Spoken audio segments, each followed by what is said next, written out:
I really feel na nalaos ako. And by admitting na nalaos ako, ang naging advantage doon on my end. Opo. Natanggap ko yung katotohanan, nalaos na ako as an artista. So I had to do something about it. Kailangan ko mag-work. Madali akong nakapag-transition into being a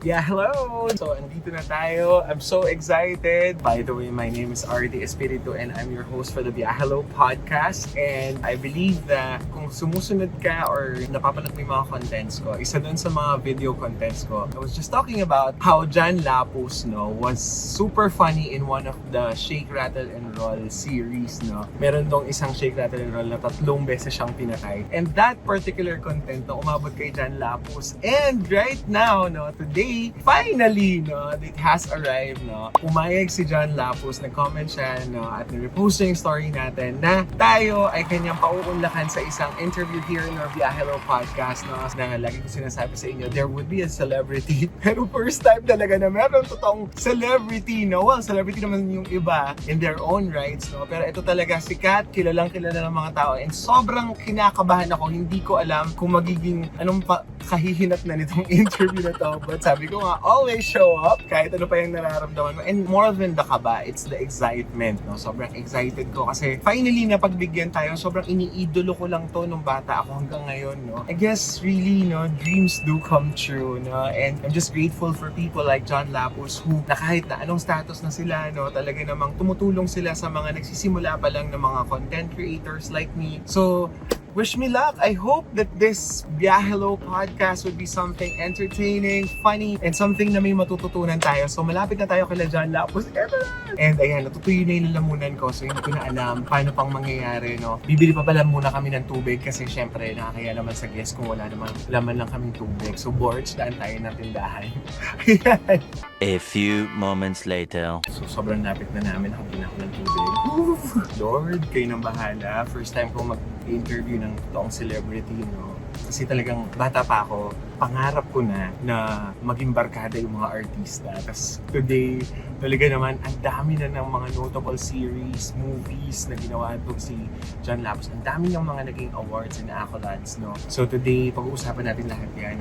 We're gonna ask him about how he came about, being the sweet that she is right now, na kilala ng taong bayan, yung Don't Tell a Lie Aminin, So, ayan, dami ko sinasabi, dalawang ebas. Ayan, sana mamaya, smooth lang. So, ito na, dito tayo sa village nila, Shala.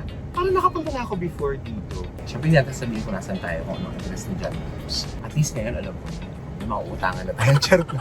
12 seconds later. So, paano ba tayo? Dito po tayo. Upo po kayo. So, dito ako. Opo. Ayan. Ayan na siya, finally. Mama, thank you so much. You're welcome. Sobrang Ayan. kinakabahan ako sa makikipag-usap ko. Ano ka ba? Ano ka ba? Totoo ba? Oh my God, sobrang nakaka-starstruck ka. Baliw. Ano ba itong, ano mo? Yung Viajalo podcast, Mama, ano siya, kasi mahilig ako... Viajalo. Yes, the Viajalo podcast. So mahilig ako bumiyahe, tapos mahilig din ako mag-hello sa mga tao. Pang ilang episode mo na ito? Matagal mo na itong ginagawa? Actually, pang-4 na episode ko po kayo. Oh, So sobrang nakaka-excite kasi hindi ko akalain na aabot sa iyo yung content ko. Actually, bago mo ako itag, meron na unang nagtag sa akin na hindi ko din kilala yung nagtag na una. Tapos nung kinlik ko, tsaka ko nakitang tinag mo din ako. Parang gusto lang kitang titigan the entire Baliw. Kasi itong Viajalo podcast, parang ang ano niya is success stories from different people. So ano siya, parang kwento siya ng iba't ibang tao from different walks of life. Ang una kong first ever podcast, kasi sinabi ko doon na I'll be interviewing celebrities. Pero wala naman akong kilalang celebrities talaga. So, makikilala ka rin dyan eventually. So minanifest ko lang talaga. So ikaw na nga itong first kong celebrity talaga na interview. Although wala pa masyadong following, pero feeling ko after nitong content natin. Oh, hopefully makatulong naman ako. Salamat! Sobrang salamat!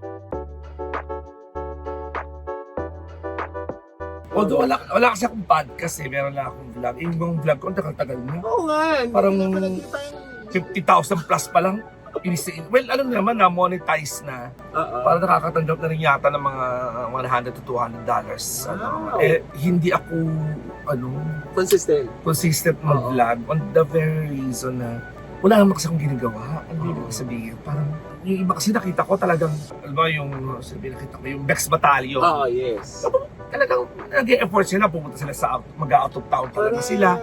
Gagawa sila ng content na pang, hindi ko alam kung pang ilang buwan nila gagawin yun. Ay ako naman, hindi naman ako. So ako, yung pa meron na akong ginagawa. Alam mo, bakasyon niya, mag-vlog ako. May show. Yung play ko na Delia D, nag-vlog ako doon. So marami-rami ako doon kasi nga everyday ako nag-rehearse for 2 months, another 2 months nung run namin. So mga naka-4-5 yata ako na klase ng content dun sa buong Delia D. Yun yung last ko. Ngayon pag itong wala akong ginagawa pa, Nakakatamad. sa bahay lang ako. Ano iba-vlog ko sa bahay? Ano, nagluluto, Why not? naglalabay. Diba? Ay, hindi, parang boring yung private life. Hindi Talaga. ako, Unlike sa nakikita. Actually, yun yung mga katanungan ko sa'yo today. oo. Yung Ako ba walang ginagawa? Mga bakla ko, pupunta lang sa bahay, magtutong eats lang. Ay, Habang saya. umiinom, alam naman, i-vlog ko yun. Sabihin ng mga tao, si John Lapos, Ako wala. sugarol na, lasengga pa. Why not? Masaya nga yun. Maganda nga yung mga content. At siyempre sa mga bakla, i-vlog mo nga, para i-vlog. Magtutong eats lang, tapos umiinom, vlog. Para makita ng Yeah, totoong parang- tao pala kayo. Oo, pero yun, siguro, feeling ko lang hindi siya content worth. Yung mga pinaggagawa ko in my daily life na outside, na hindi Na work. hindi showbiz. Correct. No? Kung work, simple ayan. mo pala, no? Parang knowing na nagtotokits ka lang. Oo.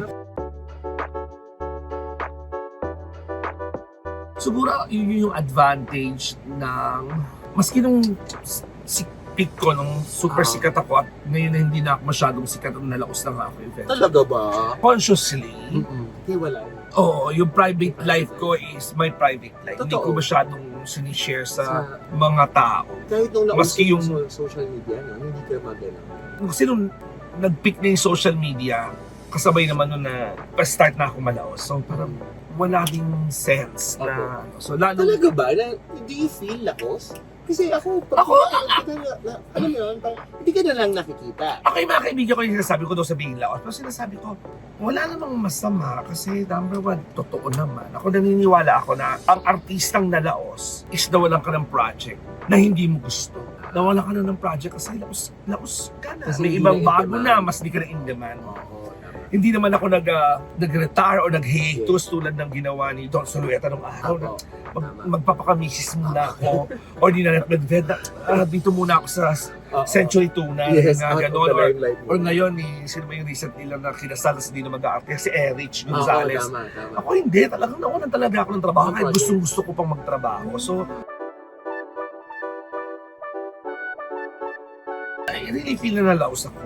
And by admitting na nalaos ako, ang naging advantage doon on my end. Opo. Natanggap ko yung katotohanan, nalaos na ako as an artista. So I had to do something about it. Ay, kailangan ko mag-work. Madali akong nakapag-transition into being a writer and a director. Wow. Kasi nung prior to that, yung may nakukuha pa akong project, sige, okay lang mga kaibigan ko, sinasabihan na ako na mag-aral ka na ng directing, ng scriptwriting, o bumalik ka na sa pagiging production staff kasi yun naman ang una kong trabaho. Sabi ko, umuo naman ako, kaya lang biglang may darating na project. Sabi ko, "Ay, may asin pa, pwede pa." Tapos wala na naman. Tapos mag-enroll na ako into directing class. May papasok na naman na project. So finally, nung parang wala na talaga yata ito. Yun na, nagkaroon na ako ng lakas ng loob. So good thing may mga kaibigan ako na tumulong din sa akin. So yung directing ko, so, parang from 2017 to 2018, ayun talaga yung halos wala talaga akong trabaho. May mga pumapasok na racket pa isa-isa or hosting, corporate, yung racket yung mga corporate hosting. Pero doon na talaga yung tinanggap ko na yung katotohanan na medyo wala na masyadong labada as an actor. I have to do something about this. Yun na, pumila na ako sa Ricky Lee Scriptwriting Workshop. Sumali ako sa Virgin Love Fest, yung ano yun, yearly yun na gagawa ka ng one-act play. Wow. Tapos pipiliin yung 12. Yung unang-una ko nung 2018, first sali ko. Nakapasok ako pero kumbaga ano kami, runner-up. So parang Pero congrats. parang No, yun- still. 12 na yung pipiliin, pero may 3-4 na kumbaga kayo yung hindi pumasok sa 12, pero ipilay pa rin kami, pero one day lang. Ang tawag stage reading. Nice. Hindi kami kasama doon sa magra-run talaga na sa buong Virgin Love Fest na yun noong 2018. So malaking confidence boost sa akin na Yes. wow, first time kong sumulat ng play na one-up play, Yes. pumasok na, I mean, Kahit station reading lang, pasok sa banga. Oo. As bumila na ako sa Ricky Lee Scriptwriting Workshop, sa sobrang galing ng national artist sa si Ricky Lee, may pila ang workshop niya. Wow. Tapos, So, hindi lahat pala oo, hindi lahat. Tapos Kahit ngayon, celebrity ka na. yes. One, may pila. Two, dapat, dati kasi parang, like, minsan mag-a-announce sila nung there was a year na lahat ng gusto mag-Ricky Lee Workshop para mag-audition ka dun sa, Oh my sa God. venue ng i-announce. Ngayon, ang gusto ni Sir Ricky, rekomendado na ng past workshoppers Apo. niya or kakilala niyang tao Ah. para alam mo, siguradong tatapusin, Yes. siguradong ano. So yun yung nangyari sa akin. Pinila ako ng dalawa kong kaibigan ni Direk Don tsaka ni Direk Ruel na mga kaibigan ni Sir Ricky Lee. So pero alam mo, parang batch 19 ako, parang nagsimula ako bumila batch 16. Oh, so sobrang Oo, tagal. so di ako pumasok, 17, di ba? 18 hanggang sa, na-move na ako hanggang sa finally 19. So parang feeling ko, yun talaga yung destiny ko na mapunta ako sa batch 19 ngayong 2018. So sunod-sunod yun. Yun namang Cinemalaya Foundation, meron silang may directing class. Si Direk Carlitos Sigurreina. Oh, yeah. Si Direk Carlitos, ang gusto naman niya, ang mag-e-enroll sa kanyang 1-month directing class every Thursday and Friday. Mga practitioner na ayaw niya ng Bagito. baguhan. Gusto niya talaga yung practitioner. Yeah. So, kasi may bayad yun eh. So, ang ginagawa nila, tumatawag sila sa mga company. So, ito na, o this coming June, o this coming June na yung yearly directing workshop ni Carlitos. Parang batch 4, batch 5 yata ako. Bago pa lang pala. Bago pa lang. Pero madalas ko na naririnig yun. Na maganda nga daw kasi 1 month lang, extensive yung training, yung wala nang crash course talaga, wala na yung mga basic Yeah. start na kaagad. Cinematography, Sasabakan production talaga. design, Wow. shots, lighting, gano'n na kaagad. Pero sanay ka kasi nasa showbiz ka na. Yun nga, yun ang advantage kasi Oo, practitioner. yeah. Kaya gusto niya yun. Oo, pero parang ako yata ang una na artista. Ah, nice. So, like yung mga kabatch ko, mga director na, or assistant director, or writers, yeah. executive Back producers. sa likod ng oo. camera sila. Parang 12 kami, tapos parang more than half mga taga-GMA. Ito yung time na ang GMA, yung kanilang news and public affairs, magagawa na rin ng mga soap opera. Ah. Dati kasi entertainment department. Yes. Ah, So, hiwalay pala before. Ay, wala yung entertainment, iba ang news and public affairs. Eh, parang type na to na ngayon ginagawa ng GMA. Magkasama. Ang news and public affairs, gumagawa na rin ng soap opera ng series. Galing. So ang feeling ko itong mga, that's the reason kung ba't may mga stop sila ng ang news and public affairs na pinadala dun sa directing class ni Carlitos. Tapos kami naman, Star Cinema naman, dalawa kami pinadala ng Star Cinema. Si Direk Jumbo na isa sa mga writers ng Star Cinema. Gusto ng Star Cinema kasi comedy comedy writers talaga yung ipadala. So kami dalawa yung napili. On the very reason na kamamatay lang ng Direk Wendaramas. Oh, So yeah, may yeah. scarcity ng ng directors, ng comedy directors Yes. in particular. So kami yung pinadalang dalawa, the rest mga taga GMA na. So yun, 1 month yun. Grabe yung kung ano yung pinag-aralan namin ng Tuesday. I-shoot mo yun ng Wednesday, Thursday. Diretso na. Diretso. Wow. Shoot, edit, ipi-play mo sa harapan niya ng Friday. Tapos magko-comment siya. Diba, pinag-aralan namin ng Tuesday. Para mas cinematography, Photography. pinag-aralan namin. So dapat yung short film mo na black and white lang dapat. Na walang dialogue. Ay, Acting lang. acting at saka more on live sound yung Yeah. naririnig sa labas. Kailangan mong gumawa ng sarili mong script, yung shot list mo. Papalabas mo sa kanya ng Friday, ng umaga. So yun, magko-comment siya doon. Ito, ganito, mali angulo mo rito. Yan. Tapos Friday afternoon, ang ituturo naman niya, halimbawa, lighting. Ah. Isushoot mo yun ng Saturday, Sunday, Monday. Papalabas mo na naman ng Tuesday Tuesday, morning sa wow. kanya. Afternoon, Sobrang intensive. oo. Oh. Tuesday after lunch, ano naman, production design ang pag-aaralan. Sushoot mo yun ng Wednesday, Thursday, papakita mo sa kanya ng Friday. Friday. Ang galing. Talagang walang cheche boreche. Oo. Pero grabe yung humility mo, no, mama, na parang, alam mo yung, kasi hindi, not everyone, lalo yung sobrang sikat na katulad mo, aamin o magsasabi na laos na ako. And then that led you to, ayun, directing, delving into directing, delving into writing, di ba, napunta ka dun sa, kasi iba, kaya, nawala na talaga sila ng relevance. Iniisip ko lang nga, ako lang ba yung artista na medyo modesty aside, sikat naman nung araw, tapos nalaos, sinasabing laos. Oo, parang wala pa akong naririnig first time. Isip tuloy ako. Eh, sobrang showbiz ko pa naman. Mahilig ako sa mga Filipino showbiz talaga. Wala eh, yung totoo eh. Oo, Ako, well, I mean, I respected kung ayaw nilang aminin na laos Tama, sila. tama, Eh ako tama. talagang totoo naman. Baka eh. hopeful pa sila. Baka din. Ako, totoo talaga. Kaya, and when I admitted na laos na ako sa artista, that was the time na 100% Opo. tinanggap ko na I need to reinvent myself again. So, Yun. nag-aral ako ng Yun, directing sa script writing. Tapos grabe yun. Alam mo yung, well, I don't wanna sound religious, pero kahit Ako. anong angulo mo tignan, Yes. may higher being na, Exactly. na nag-direct na hindi mo nakikita, pero alam mo, wow, answered galing. prayer. Kasi nagdasal ako talaga, sabi ko, Lord, laos na ako sa artista, and ang feeling ko, writing and directing talaga ang next step. Hindi ko alam kung paano ako magta-transition.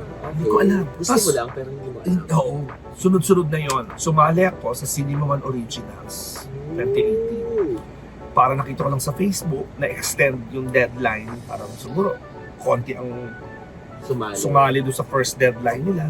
So, extended, parang January or February 28. Parang February 28 yung deadline instead of June. So, makasali nga. Eh, yung namang sinulat kong first screenplay ko, it's my life story. So, nasa utak ko lang yung mga dialogue, yung eksena. So, basically, tinahin ko lang siya. Napunta ako sa isang internet cafe dyan sa Memorato, doon sa may circle, na may smoking area. So, type, ganyan. Tapos, dahil nga life story, kaya nangyari talaga sa akin action. Alam mo, nagawa ko lang yung script in 2 days. Wow! Grabe yung talent! Oh my Oo. God. Tapos syempre, first screenplay ko, ang buti na lang, nagsisave ako ng mga script ng pelikula na artista. So, sinasave mo. lalo na pag magandang pelikula. So, doon ako tumitingin para guide kung paano gumawa ng script, yung spacing, Yes. yung pag yung dialogue pala, colon. RD, kamusta ka na mama? Colon muna. Yan, ganon. So, kasi hindi naman ako marunong.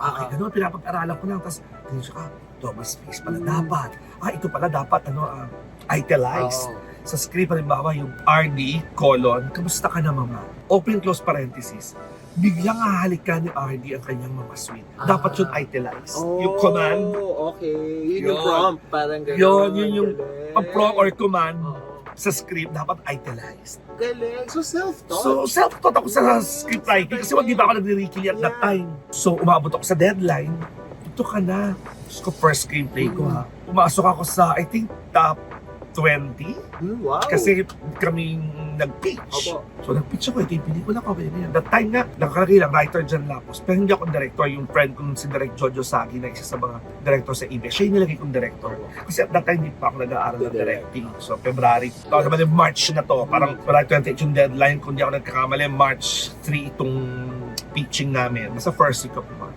Sinong audience kapag nag-pitch? May sariling Governing body talaga. ang Cinema One, may sarili silang selection committee. Yung gandang Cinema One nandun, may mga writer, may producer, sino-interview ka, ganun pitching. First time ko din mag-pitch. So parang after 2 days, in-announce top 9. Hindi ako kasama. Okay. So 2018 Cinema One Originals, top 9 films to watch out for this October 2018.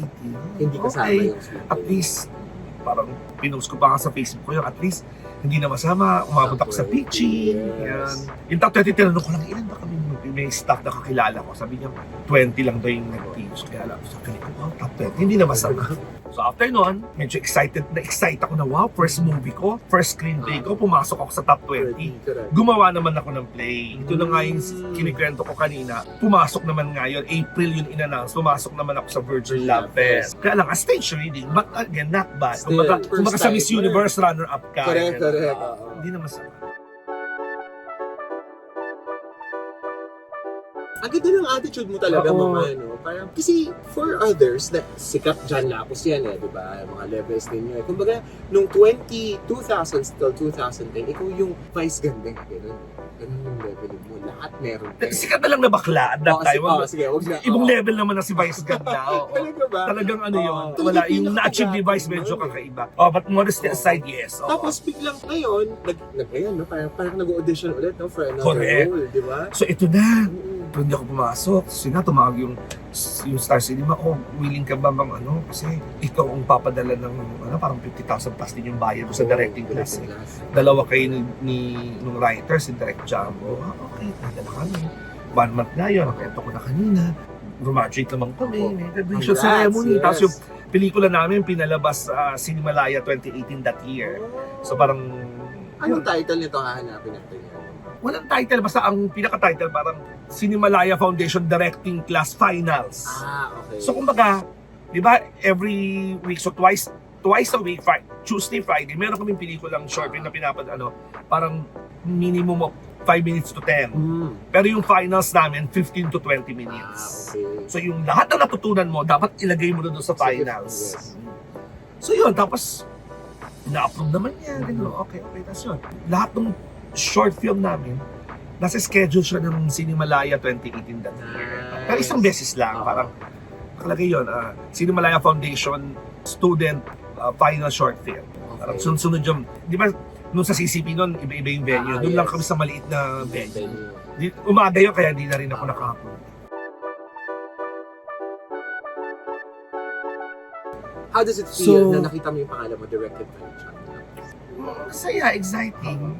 Kakainis nga wala akong file nung lahat ng mga short film ko. Sayang! Nasa Star City, nasa Roadrunner I'm sure naka-file lang yun sa ABS. So anyways, after nun, graduate na ako ng, Yes.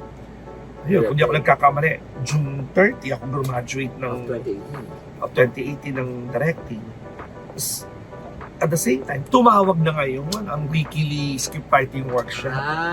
Kasali na po kayo sa Batch 19. Oo. ang start po ay sa July 8. Every Sunday lang weekly script writing workshop. July 8 po ang start. Sabi ko, napaka-perfect naman ang birthday gift. July 7 birthday.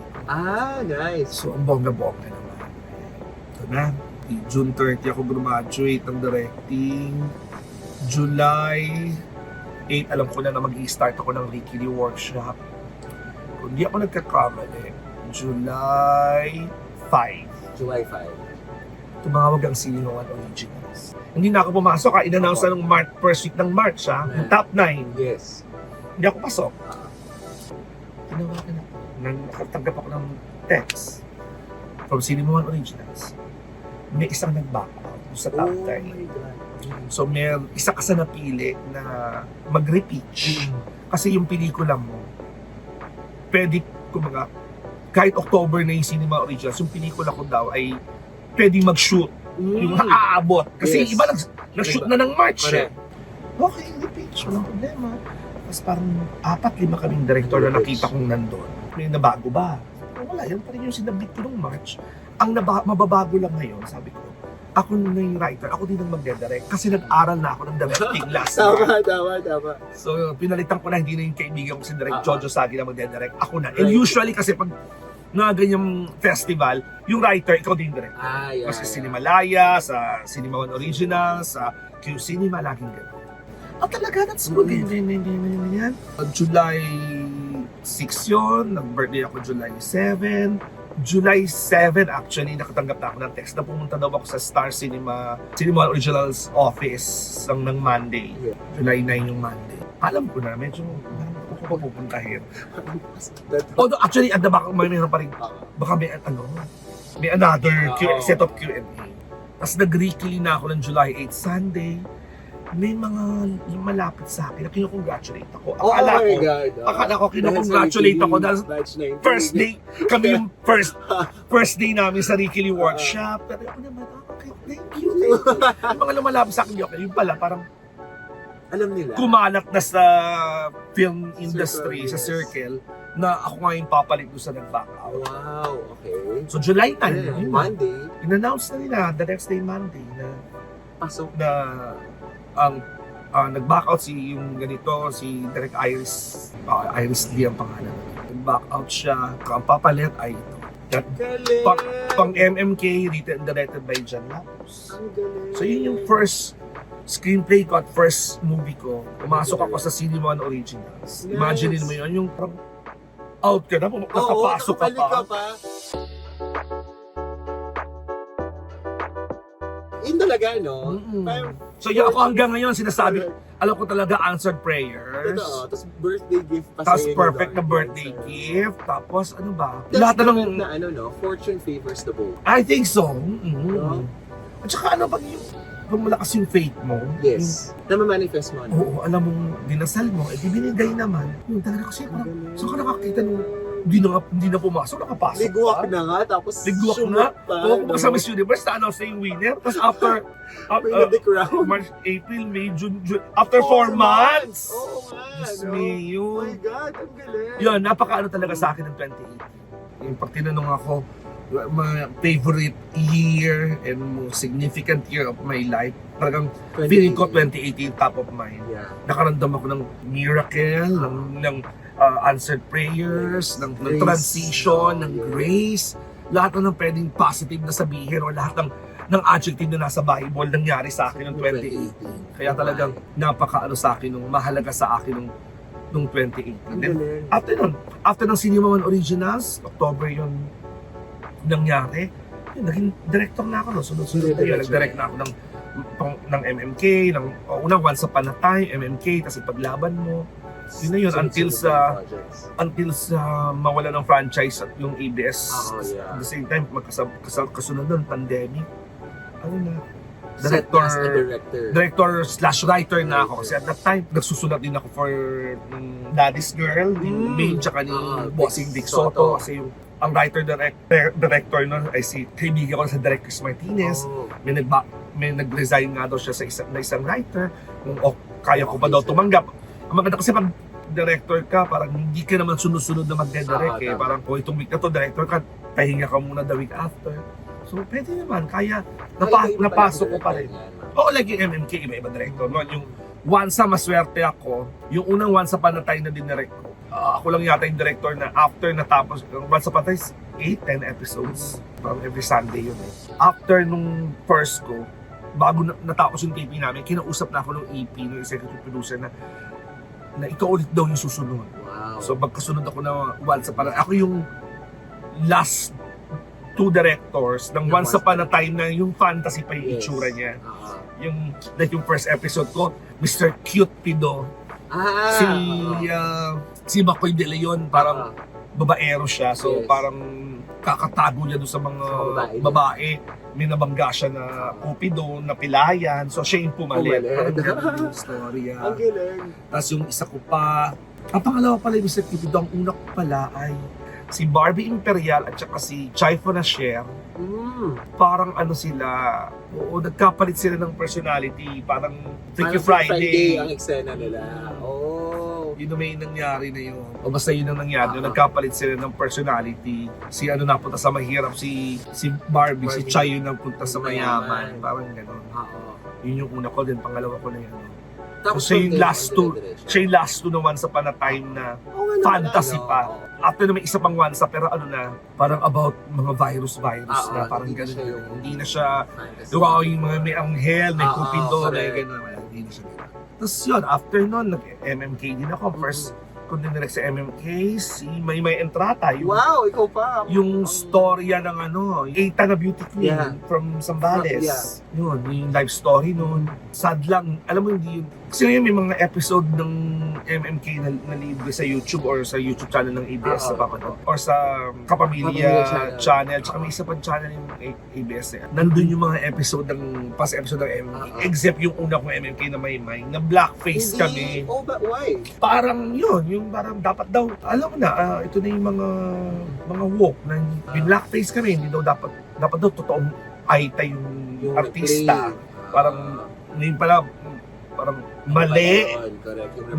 Mali na ang hindi naman Aita, ilalagyan mo ng itim tulad ng ginawa namin kay Maymay. Pero taas-taas ang rating ng the best episodes ng MMK. Hindi nila ngayon ma-replay. Medyo mahirap din yung kasi nga na blackface. So, ayun. Ngayon nga, ang hirap, lalo na sa mga komedyante, kasi mababash ka na. That's true. Hindi ka na pwede manglait, mang-punchline, kasi mababash ka, makakancel ka. So, ang hirap-hirap na magpatawa ngayon. Napakahirap. Like, yung panahon namin, Diyos ko, TV, stage, or sa mga comedy bar, pwede ka manlait ng bongga kahit anong gusto mo. Ngayon, mabidyohan ka lang, pag kumalat, wala na. So, taken out of thank God I'm not doing that anymore. So, kasi din ka talaga sumikat, di ba?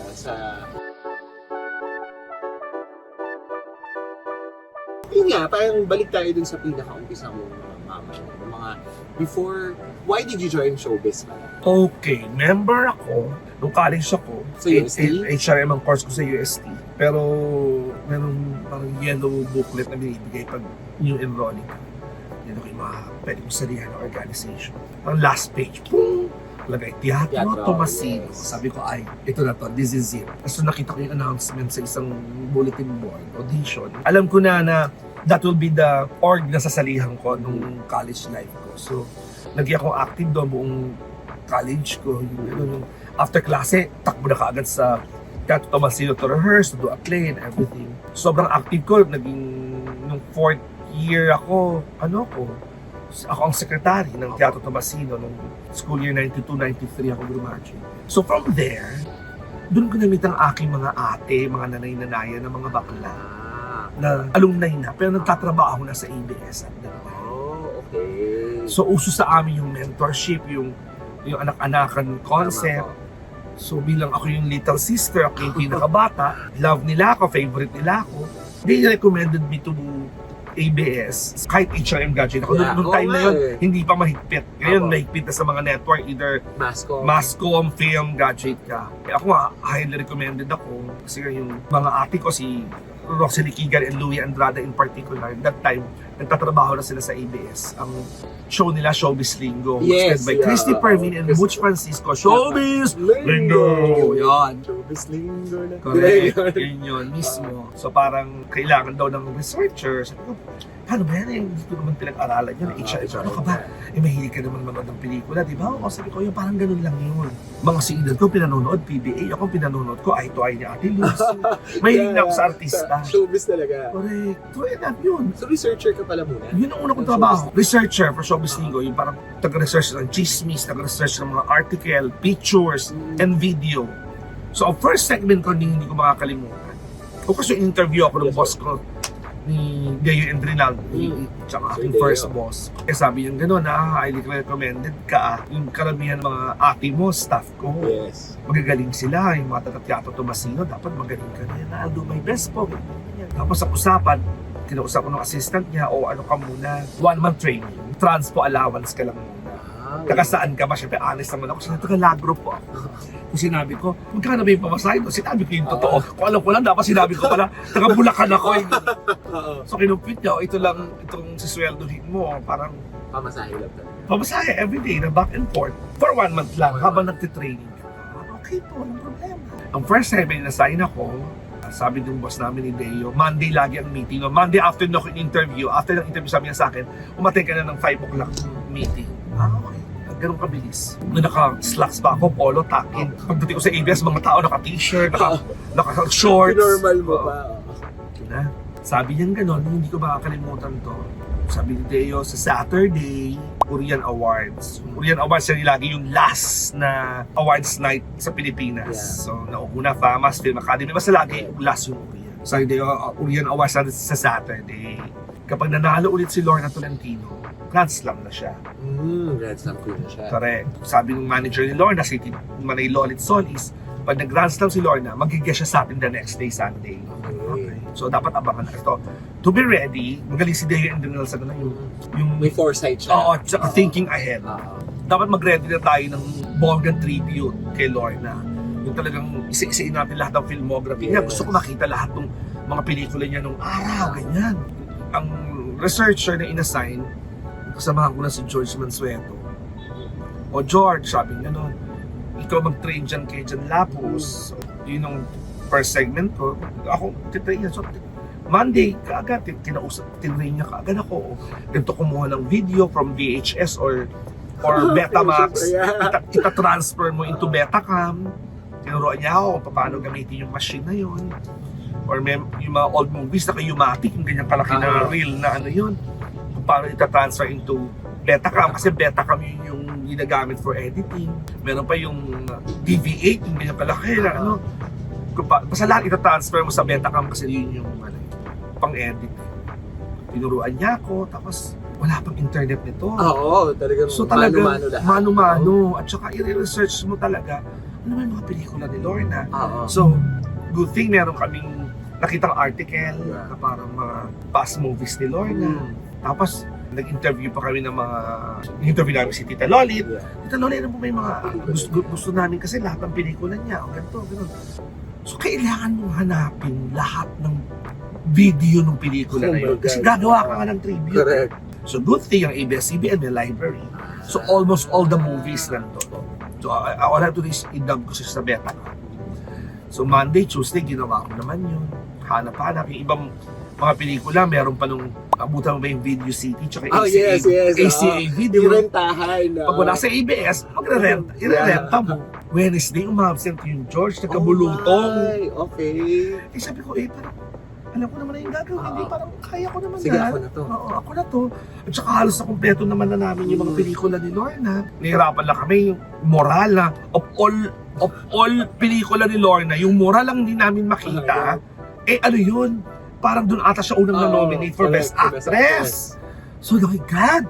Tapos yung isang writer namin, si Gilman, sabi, parang may kaklase ako nung college. Pinanood namin yan sa bahay niya, parang Betamax copy lang. Buti na lang. So hinanap ko yun, pinuntahan ko pa yung sa Paranaque, ko pa yata pinuntahan ng babaeng yun. Na ano ko, yung medyo, syempre Betamax yung quality, medyo malabo-labo, pero at least, Pwede na. meron akong footage ng moral. Yun ang mahalaga. Correct. So, na. To end up, nag-Grand Slam si Lorna. Oh, the next day, Sunday, guest namin si Lorna. Tribute. As in, pag meron kami mga tribute, si Tita Christy nag-voice over. Nagsimula bilang child star. May footage kami nung first movie ni Lorna nung bata pa lang siya. At mula noon, ginawa niya na ang mga pelikulang Diyosa. Tapos sabihan naman. Lahat ng sinabi na title ng pelikula ni Lorna, may footage kami. Yung mga labas. Yes. Lumarat, tsaka nandun yung year, nandun yung title ng pelikula. Pagdating sa live, umiiyak si Lord. Ngayon lang ako nabigyan ng ganitong tribute sa buong buhay ko. Maraming salamat. So, obviously, gawin niya. Thank you. The next day, Monday, meeting na naman. Parang ano yun parang post-prod muna nung nangyaring the day, episode the day before, bago kayo magla-line up ng another Sunday. Dati si Deon, ako, tuwan-tuwa kasi Manay Loli, nagpadala ng lechon. May lechon tayo ngayon. Ano, congratulations, sabi niya gano'n. Sa writer, si ganito, congratulations. Sa segment producer, congratulations. At sa researcher, si George, ganyan. Siya yung segment producer. Ay, Deo, si John Lapus na nagtapos. Kasi nagkabulutong si George. Ha? Training ka pa lang, di ba? Parang oo. Hindi ko makakalimutan. Ganun nasa utak ko. Katabi ni Deo yung assistant niya, si Joyce Liquisha na boss namin sa ABS. Joyce, ano mo na to? Ano mo na siya?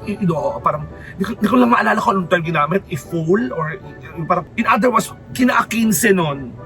Nakuha ko yung sweldo ko, full sweldo na ng researcher. Wow, hindi transpo allowance. Good karma kasi hindi mo niloko yung pamasahe mo. No? Tapos, you don't do So anything hindi ako umabot na doon sa transpo allowance. na 1 month. Full allowance, full sweldo ang natanggap ko. Ang galing. Agad-agad. So parang yun. Tapos few months after, may mga nagdatingan na ng mga bagong researcher, pinromote ako into head researcher. Ako naman, it's my turn to train them. Tapos, Goma Cup, dito makakalimutan. Golf tournament ni Richard Gomez sa Boracay. So I was there para to cover the event as a segment Producer. Ay, hindi pa. Actually, head researcher lang ako. Kumbaga, mas maraming importanteng dapat gawin ng mga segment producer sa Manila. Ako pinadala sa Boracay, kasama ko lang cameraman. Yung segment producer, yung ini-interview yung artista, yung mic lang yung hawak, kamay lang, yun, segment producer yun. Yung artista lang ang kita. Maski sa news, di ba? Yung kamay lang ni Doris Bigornia ang kita, hindi naman kita yung mukha niya. Tama. So, sabi ko sa cameraman, ano ba naisip ko? Sabi ko, two-shot mo kami ha. Habang ini-interview lahat ng mga artistang nandun. Yung cameraman, ba't two-shot? Segment producer, Basta, pakita mo ako. So, nakita ko, Joey Marquez, kamusta dito sa Boracay? Sino ba panalo? Kamusta ang Goma Cup, Richard? Ganyan. Lahat ng mga artista na in-interview ko. Sabi ko, bago kami umalis, parang the next day, babalik na rin kami ng Manila I-shoot mo muna ako, nandito ako sa barko, sa bangka. Noong time na yun, ang Boracay, diretso ka doon sa station, kung saan station ka, station 1, 2, 3. Diretso yung bangka from Katiklan. Pwede pa. Ngayon, di ba may sariling station? So, andar yung bangka doon sa may harapan. Kunan mo ako. Kunwari, nasa bangka pa ako, sturo. Tapos tatalon ako, swimming. Parang nag-swimming ako papunta sa Goma Cup. Parang gano'n. So, yung cameraman, parang... Irita na siya. Hindi naman irita kaya na parang wala lang siya. Kasi ako yung nagsasabi ko ano yung shot kailangan niya akong sundin. Pero siya busit na busit siya sa akin. Yun yung pinalabas. Parang, so, nilabas? Oo. Okay. Magagawa sa ano. Tapos tawan-tawa siguro sila, for sure. Kasi ko tawan-tawa si Tito Boss, si Chrissy Perlin, yung boss ko si Daniel, tawan-tawa sa simula. Ay, naku bakla. Simula ngayong araw na to, ikaw na magko-cover lahat ng mga events. So wala siyang choice. Na-promote ako into segment producer. So, ang hawak ko events. Ako nagko-cover ng mga awards night, Yes. birthday party ng mga artista, lahat ng showbiz events ako ang taga-cover. Doon ka sumikat. Yun, as ewan ko kung... segment producer and Oo, host. pinapakilala na ako ni Tita Christy tsaka ni Tito Butch. Mga kaibigan, parang kahapon sa Star Awards ay nagpunta po ang aming kasamang si Jan Lapus. Ayun na. Jan Lapus, pasok! Hindi yung VTR. So, yung bakla na gumaganon-ganon sa goma ka, nagkaroon na ng pangalan. Dati parang sino mo naman yan? Ang galing. So yun, so pag awards night naman, nalalait ako ng mga outfit. Correct. Sa red carpet ako talaga. Noong araw talagang harapan, ang laitan. Hindi masyado maganda. Diyos ko, ano ba yung outfit mo? Parang mystica. Mukha kang kalaban ni Darna, ha? Yung mga ganon. Of course, kasama natin si Madam Auri. Madam, ano na naman tong outfit mo? Nakakaganon. Ganon, basta laging patawa. Ako unang-unang...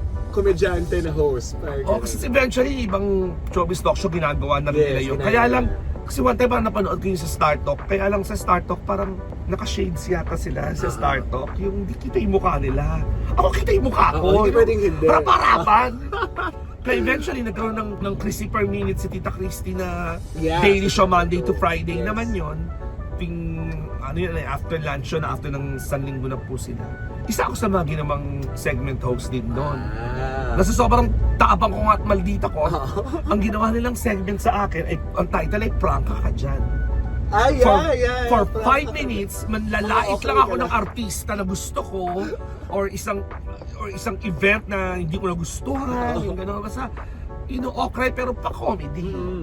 So yung meron akong researcher, tsaka writer, papipiliin nila ako o sinong itong tatlong topic. Pili ka dyan. Pili ka kung ano siya. Ito, mas gusto ko to kasi mas nakakatawa. Tapos, of course, at that time, I tried my best na dapat funny lang to. Yes. Pero, of course, looking back, nakakasakit naman talaga. At the end of the day, ng okray pa rin ako. Pero, that's what I do best. Correct. Yun yung pinabayaran. Tama. Ito Kasi- ng tao. As in talagang, sabi ng EP namin, nakikita talaga sa rating na pag lumalabas na yung 7 na Prangka Ka Dyan, tumataas yung rating nung Christy per minute. So ganun, fight ako. So nagsimula talaga yun sa pagmamabida-bida mo. Yun, pala talaga dapat. bida-bida. Oo, so parang, parang may signals na ng pang-camera talaga ako. Oo, pang-on cam ako at hindi off. Pero ano pumasok sa isip mo na instead na yung kamay mo lang ilabas, lumabas ka sa bangka? Kasi nga nakikita ko sa news, ganun. Di ba? Nag-i-intro sila Doris Bigornia. Kagabi, nakausap namin si Senator ganito, ganyan. Alam mo kamay ni Doris Bigornia, kasi ini-intro extra niya. Alam mo, gawin ko rin nga yan. Bakit ba?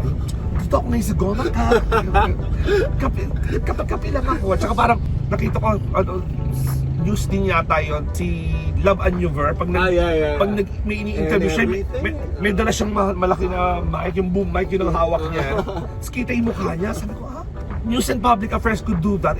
Mas bagay kasi showbiz-oriented talk show naman kami. Parang baklaan naman to, chismisa naman to. So bakit ba hindi ko pakita yung mukha? Galing, tama. At saka parang masyado akong maganda, parang kamay ko na yung Sa likod na, sa likod na ako. Yun lang, kasi mula noon, ako nang lahat ng events ako yung pumupunta. Kaya eventually marami akong nakilalang artista. At saka may time na yung segment ko sa Chrissy per minute na Prangka Ka Dyan, ako talaga yung naka-witness. Ako, ng isang araw, sa birthday party ni ganito, halimbawa. Nako, nakakita ko siya. At saka pinapangalanan, hindi blind item. Oh my God, totoo. Alam mo hanggang ngayon, magaling ako manghula ng blind item, pero hindi ako sanay mag-blind item. Parang feeling ko kasi parang, blind item mo pa, obvious naman kung sino. So, kasi nung panahon namin, sinasabi talaga, alam mo, sample yung, nako, kagabi, napunta ako sa birthday party ni Auntie, ganyan. Alam mo, yung pangalong artista, halimbawa, si Jessica. Nakita ko si Jessica Sanchez, ganyan. Ang daming kinuhang pagkain sa buffet table, gano'n. Harapan ako, gutom yata ang lola mo, gano'n. Yun yung okray mo na. Gano'n talaga, Diyos me, talagang okray kong okray. Pero saan kailan pumasok si Sweet? Basically, kahit nag-on cam na ako sa Showbiz Linggo at sa Chrissy per minute, segment producer pa rin ako ng Showbiz Linggo. So, staff pa din ako. Racket ko lang yung on cam. Kumbaga, sa Showbiz Linggo may dagdag lang na one time. Talaga? Sa sweldo ko. Okay. Every time na on cam ako, may dagdag na one time. Tapos eventually, ano ba na ako? ayun, magda-The Buzz na. From Showbiz Linggo, magiging The Buzz na. So, ginawa ako, promote na ako from segment producer. I was the creative associate producer of The Buzz. Yung hawak ko lahat ng creative, script, DTR. Kaya dalawa kami associate producer dahil hindi ako marunong sa production, yung gawa-gawa sweldo, yung mga resibo. So, dalawa kami. Si Gina, siya yung co-associate producer ko, siya yung associate producer for production. Si Jan Lapus, ang associate producer for Creative. Yung trabaho ng isang tao, pinaghatian namin. Kasi sabi ko, nung pinopromote ako ni Deo, hindi ako magaling sa mga sweldo, ganyan-ganyan mga resibo. Ayoko yan, mga paperworks. So, Gaga Creative, kahati kayo ni Gina. So, yun yung nangyari. So, for 2 years, I was the associate producer of The Buzz. Tapos yung executive producer namin si Roxy Liquigan, kinukuha na siya ng Star Cinema to be the head of advertising and promotion department. Kailangan niya nang mag-resign sa showbiz, sa The Buzz. So kinausap ako ni Deo, parang ipopromote ka na into executive producer, pero hindi bigger responsibility na. Hindi ka na pwedeng si Jan Lapus maraket-raket ka pala sa segment host. So, pag-isipan mo mabuti. So, kinonsult ko yung mga ate kong bakla, ng the women of ABS-CBN ang tawag sa amin, kung anong dapat kong gawin. Ito pa yung time na biglang akong sumikat dahil doon sa pelikulang Kailangan Ko Ikaw ni Robin Padilla at ni Regine Velasquez. Ng super duper box office, parang 6 na buwan yata sa sinihan. Yes. Yung sweet ang pangalan ko doon eh. Kaya doon, yung mga tao sa labas, sweet. Nakilala ako bigla. Yung baklang lumalabas sa TV, si sweet pala yun. So nag-decide yung mga ano ko, na ako din naman nag-agree na dapat strike where the iron is hot. Yeah. So nag-resign ako as the associate producer, the creative associate producer of The Buzz. Nag 100% artista na lang. So yun yung suggestion ng mga parang saya kasi yung susweldohin ko as a production staff for 1 month. Yes. Mag-iman akong executive producer. Sweldo ko for 1 month ay sweldo ko ng 2 taping lang sa artista. So mas malaki. So sabi naman ako, sige, struck with the iron isa parang pag nalaos ka, so talagang may maski even pasikat pa lang ako, pero at the back of our minds, kami ng mga ate kong bakla, malalaos ka eventually. So sinasabi nila na pwede ka naman bumalik ka sa production staff kapag nalaos ka na. Samantalahin mo lang yan. Ang ano pa nga nila, mga 2 years lang yan. Nasikat ka. May ganun yan. Samantalahin mo yung 2 years. Kasi nga, baklang artista, wala naman tumatagal na baklang artista. Mga 2 years lang yan. Sige, samantalahin mo, balik ka na lang pag wala nang offer as an artista. Yun namang sweet.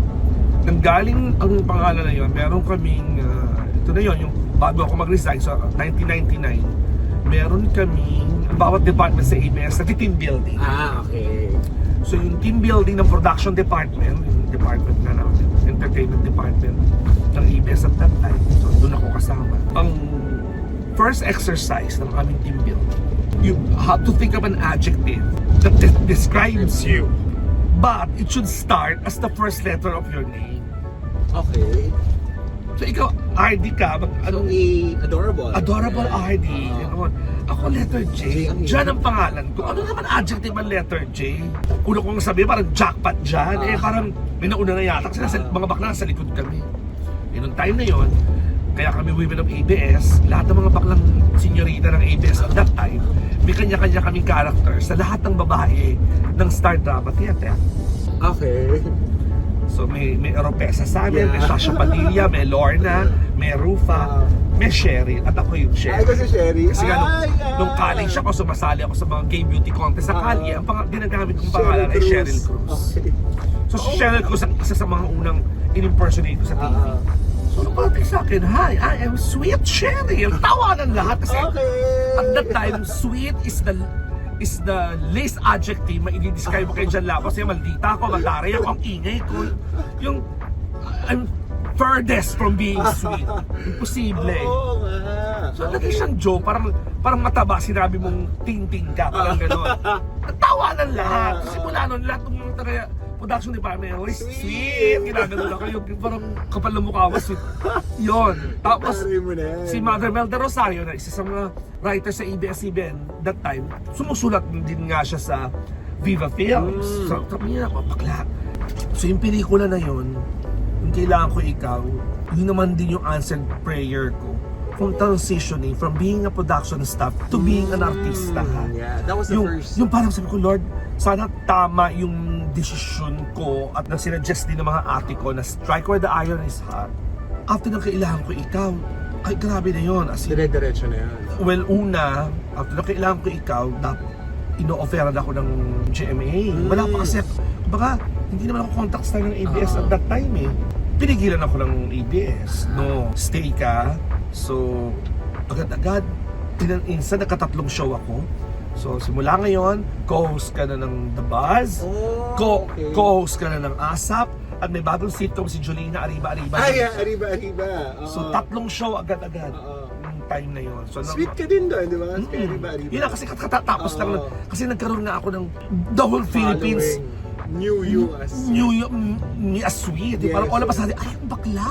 Si Sweet pala pangalan nun. Okay. So, simula nun, maski sa The Buzz na, ang intro na sa akin, hindi na dyan lapos. Sweet, pasok, ganun na. Yung nagkaroon na ng Sweet lapos, ganun na yun. Yes. Finally, yung muka nung baklang lagi nila nakikita, nagkaroon na ng name, si Sweet.